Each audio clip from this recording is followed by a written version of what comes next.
अस्सलाम वालेकुम, welcome back to my channel Sindhi Ralli Sindhi लिबास।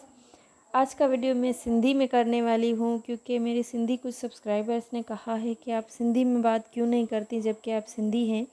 तो जी हाँ, आज मैं आपसे सिंधी में ही बात करूँगी। अॼु जो वीडियो आहे अव्हां लाइ ही मानी जो रुमाल आहे, जेके असां इंग्लिश में रोटी नैपकिन भी चई था सघूं। ही रोटी नैपकिन असां क्रोचेट सां ठाहियो आहे ऐं फ्रंट में असां हिकु पॉम रखियो है डिज़ाइनिंग लाइ त जीअं वधीक खूबसूरत लगे।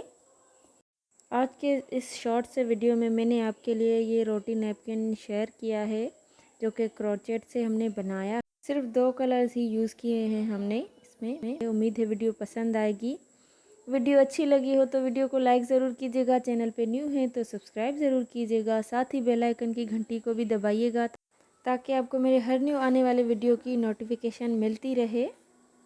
अपना ख्याल रखिएगा, मुझे दुआ में याद रखिएगा। मिलते हैं इंशाल्लाह नेक्स्ट वीडियो में। अल्लाह हाफिज़।